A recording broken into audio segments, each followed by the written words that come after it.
അസ്സലാമു അലൈക്കും. അപ്പോൾ ഇന്ന് നമുക്ക് റെഡിയാക്കാൻ പോകുന്നത് ബട്ടൂരയാണ്. അപ്പോൾ ഈ ബട്ടൂര നല്ല സോഫ്റ്റും ടേസ്റ്റി ആയിട്ടുള്ളൊരു സംഭവമാണ് ബട്ടൂര എന്ന് പറയുന്നത്. പൂരിനേക്കാളൊക്കെ വ്യത്യസ്തമായിട്ടുള്ളൊരു സംഭവമാണ്. അപ്പോൾ ഇതെങ്ങനെ റെഡിയാക്കണമെന്ന് നോക്കാം. അതിന് വേണ്ടി എന്തൊക്കെ വേണ്ടത് നമുക്ക് നോക്കാം. അതിന് വേണ്ടി നമുക്ക് താമസിയാതെ തന്നെ വീഡിയോയിലോട്ട് കിടക്കാം. അപ്പോൾ ബട്ടൂര റെഡിയാക്കാൻ വേണ്ടിയിട്ട് ഞാൻ മൈദയാണ് എടുത്തിട്ടുള്ളത്. ഞാൻ 2 കപ്പ് മൈദ എടുത്തിട്ടുണ്ട്. അതിലേക്ക് ഞാൻ ആവശ്യത്തിനുള്ള ഉപ്പ് ആഡ് ചെയ്ത് കൊടുത്തു. നിങ്ങൾക്ക് പൊടിക്ക് പകരം ഗോതമ്പ് പൊടി വേണമെങ്കിൽ എടുക്കാം. പിന്നെ ഞാൻ 1 ടീസ്പൂൺ പഞ്ചസാര, പിന്നെ ഇതിലേക്ക് 2 ടീസ്പൂൺ റവയും കൂടി ആഡ് ചെയ്തതിന് ശേഷം ഒന്ന് മിക്സ് ചെയ്തെടുക്കുകയാണ്.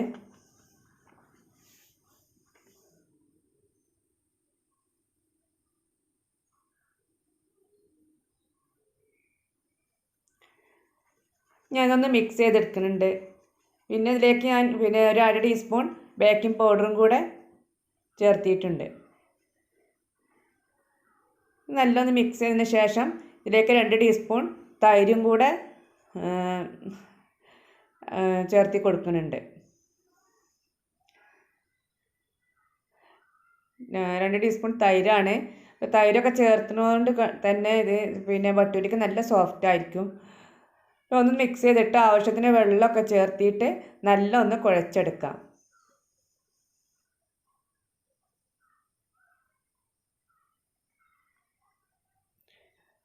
ഞാൻ അതിന് ആവശ്യത്തിനുള്ള വെള്ളം ചേർത്തിട്ട് നല്ല ഒന്ന് കുഴച്ചെടുക്കുന്നുണ്ട്.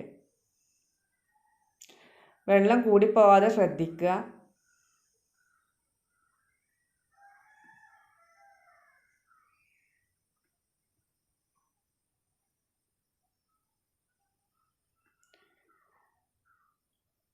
ഇങ്ങനെ നല്ല കുഴച്ചെടുത്തിട്ട് നല്ല കുഴച്ചതിന് ശേഷം നമുക്കിത് ഒന്ന് റെസ്റ്റ് ചെയ്യാൻ വെക്കേണ്ടതുണ്ട്.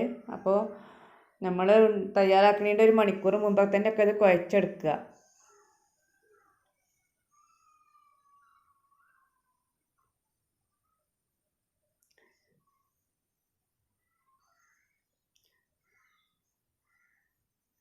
ഞാൻ നല്ല കുഴച്ചെടുക്കുകയാണ്.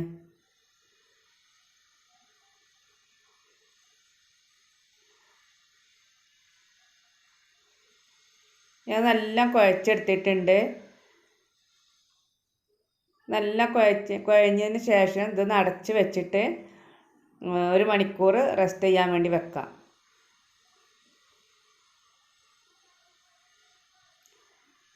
നല്ല സോഫ്റ്റ് ആയിട്ട് തന്നെ കുഴച്ചെടുക്കുക.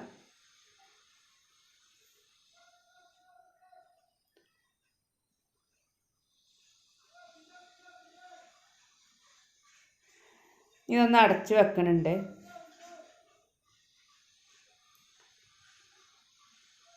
ഞാൻ 1 മണിക്കൂർ കഴിഞ്ഞതിന് ശേഷമാണിത് തുറന്നത്. അപ്പോൾ അത് നല്ല സോഫ്റ്റ് ആയിട്ട് വന്നിട്ടുണ്ട്. ഇത് നമുക്ക് ചെറിയ ബോളാക്കിയിട്ട് പരത്തിയെടുക്കണം. ഞാൻ ഒക്കെ എല്ലാം ചെറിയ ബോളാക്കി എടുക്കാം.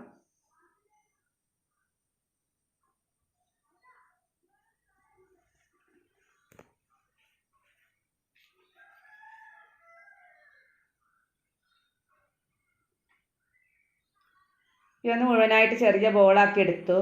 ഇനി ഞാൻ കൈമിൽ കുറച്ച് ഓയിൽ തടവി കൊടുത്തിട്ടുണ്ട്.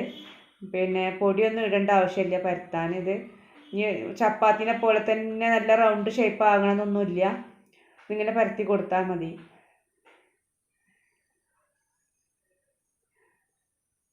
അപ്പോൾ ഇത് മുഴുവനായിട്ട് ഇനി പരത്തിയെടുക്കുകയാണ്. അങ്ങനെ ഞാൻ മുഴുവനായിട്ടും പരത്തിയെടുത്തു. ഇനി നമ്മൾ നല്ലൊരു കടായി ചൂടാക്കിയേക്ക് ഓയിൽ ഒഴിച്ചിട്ട് ഓരോന്ന് പൊരിച്ചെടുക്കും. അപ്പോൾ ഓയിൽ നല്ല ചൂടായിട്ടുണ്ട്. ചൂടായെന്ന് അറിയാൻ വേണ്ടിയിട്ട് ഞാനൊരു ചെറിയൊരു പൊടിയുടെ ഒരു ബോളിട്ട് കൊടുത്തു.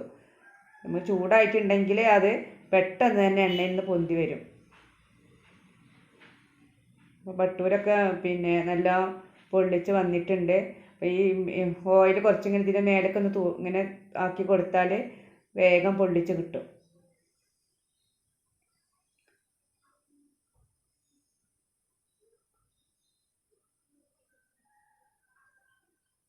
ഈ ബട്ടൂര മുഴുവനായിട്ട് ഞാൻ ഓരോന്നായിട്ട് ഇങ്ങനെ പൊടിച്ചെടുക്കട്ടെ.